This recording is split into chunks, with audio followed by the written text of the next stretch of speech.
నమస్కారం అండి. నా పేరు జి రామన్న, డివైఎఫ్ఐ రాష్ట్ర కార్యదర్శి. రాష్ట్రంలో నిరుద్యోగ పరిస్థితి గందరగోళంగా ఉంది. మెగా డిఎస్ మీద రాష్ట్ర ముఖ్యమంత్రి మొదటి సంతకం పెట్టారు, కానీ 10 నెలలు గడుస్తూ ఉన్నా 10 నెలల్లో 10 సార్లు రాష్ట్ర ముఖ్యమంత్రి మాట తప్పుతూ ఉన్నారు. ముఖ్యమంత్రి గారు ఒక మాట చెప్తే తన స్వయాన తనయుడు లోకేష్ గారు మరో మాట చెప్తా ఉన్నారు. అదిగో ఇదిగో అని చెప్పి చివరికి ఏప్రిల్ మొదటి వారం అని చెప్పి ఏప్రిల్లో నిరుద్యోగులందరూ కూడా ఏప్రిల్ ఫూల్ చేశారు. అందుకని మేము డివైఎఫ్ఐగా చాలా సూటిగా రాష్ట్ర ముఖ్యమంత్రిని అడుగుతున్నాం, ఎందుకు డిఎస్ మీద నిర్లక్ష్యం చేస్తూ ఉన్నారు? ఏ ఆటంకాలు ఉన్నాయి? కనీసం విద్యాశాఖ మీద వివరాలు కూడా చెప్పడానికి విద్యాశాఖ మంత్రికి భయం ఏంటని చెప్పి అడుగుతున్నాం. దాదాపు 16,000 ఉద్యోగాలకు మొదటి సంతకం చేసి ఇప్పుడు దాకా అతిగతి లేని పరిస్థితి ఉంది.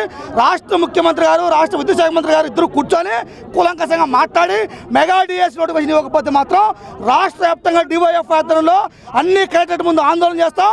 అవసరమైతే చలో విజయవాడకు కూడా వస్తామని చెప్పి ఈ సందర్భంగా తెలియజేస్తున్నాం.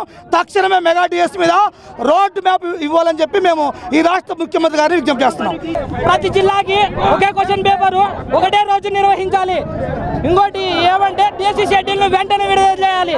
సెప్టెంబర్ అన్నావు రాలేదు, సెప్టెంబర్ అన్నావు రాలే, క్రిస్మస్ అన్నావు రాలే, సంక్రాంతి అన్నావు ఇచ్చినాడా?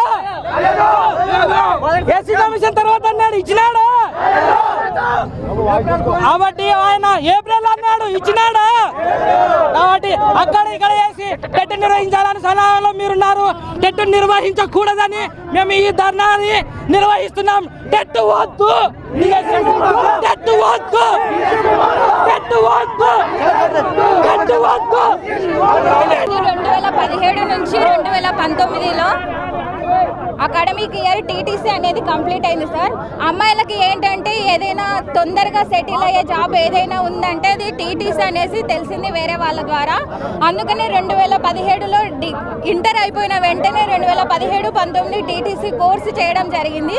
అయితే ఆ కోర్స్ అయిపోయిన వెంటనే సెటిల్ అవ్వచ్చులే, తర్వాత మా ఫ్యూచర్ బాగుంటుంది, పేరెంట్స్ని చక్కగా చూసుకోవచ్చని మేము ప్లాన్స్ వేసుకుంటూ ఉంటే ఈ యొక్క ప్రభుత్వాలు మాత్రం త్వరలో అనుకుంటూనే ఇప్పటికీ 6 సంవత్సరాలు సమయాన్ని గడుపుకుంటూ వచ్చినారు సార్. ఇప్పుడు మాకు అబౌట్ 20 ఇయర్స్ వచ్చినాయి. ఇప్పటికి కూడా మా పేరెంట్స్ని అమ్మ 500 అమ్మ 1000 రూపాయలు ఇవ్వండి అనేసి అడగాల్సి వస్తుంది. స్వతంత్రంగా అసలు వేరే ఈ కాంపిటేటివ్ ఫీల్డ్నే వదిలిపెట్టి వేరే ఉద్యోగాలు ఏమైనా చూసుకోవాలని అనిపిస్తుంది. వీళ్ళు 6 సంవత్సరాలు దీన్ని పొడిగిస్తూనే వచ్చినారు. కాబట్టి అంతెందుకు మొన్నటికి మొన్న సీఎం గారు మొదటి సంతకం చేశారు. అయ్యంగా ఈ యొక్క డిసెంబర్లో కన్నా 2024 డిసెంబర్ కన్నా మాదంతా అయిపోతుంది, మేము సెటిల్ అయిపోతాం, మా ఫ్యామిలీస్ని చక్కగా చూసుకుంటామని మేము ఎంతో ఆశ పెట్టుకొని ఉన్నాం సార్.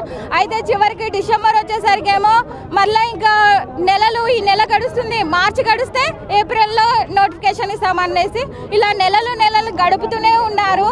సమయాన్ని మాత్రం చాలా వృధా చేస్తున్నారు. ఎవరిస్తారు? మా వయసు అయిపోయిన కాలాన్ని, మా యవ్వన వయసు అంతా కూడా ఈ యొక్క ప్రిపరేషన్లోనే అయిపోయింది సార్.